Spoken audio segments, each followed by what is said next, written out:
Je vais vous parler des animaux exploités dans les cirques.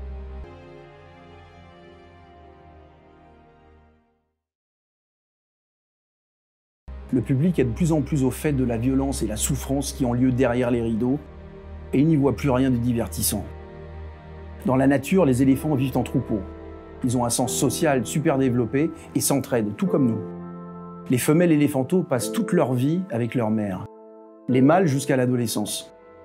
Les éléphantaux dans les cirques, eux, ont été arrachés à leur famille avant même d'être sevrés. Au lieu de vivre en paix, ils sont souvent battus avec une barre de métal munie d'un crochet.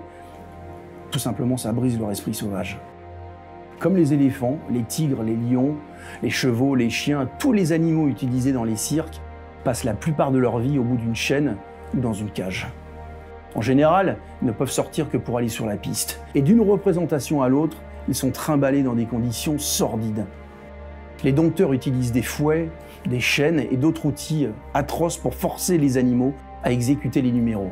En Chine, par exemple, les oursons sont attachés ou enchaînés ensemble à un mur et ils sont forcés à rester debout, parfois pendant des heures, afin de les dresser à marcher sur leurs pattes arrière. S'ils n'arrivent pas à tenir tout seuls, ils risquent tout simplement de s'étrangler, de se pendre eux-mêmes. Ces méthodes sont les mêmes partout dans le monde. Dans les cirques, les animaux n'ont pas le choix. Ils doivent obéir. Beaucoup tombent malades et souvent n'ont pas de soins vétérinaires. Certains montrent même des signes de dépression et développent un comportement névrotique pour compenser le stress, normal.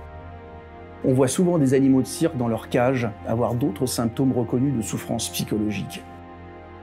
Dans n'importe quel cirque, l'animal peut se rebeller contre le dresseur et devenir un danger, mais même pour le public. Personnellement, je ne crois pas que les animaux aient envie de faire du vélo, sauter à travers des cerceaux ou tenir en équilibre sur des ballons. Ça m'étonnerait. La vérité est que les animaux exécutent des numéros parce qu'ils n'ont pas le choix. Aujourd'hui, les Français sont contre les cirques avec animaux sauvages et de plus en plus de villes les interdisent, comme Paris, Rennes, Strasbourg, Montpellier, Dijon. Et la liste s'allonge comme celle de la vingtaine de pays de l'Union européenne qui ont déjà totalement interdit l'exploitation de ces animaux. Alors rejoignez-moi en demandant la fin de l'emprisonnement des animaux sauvages des cirques. Pour plus d'infos, petafrance.com/cirque. Merci.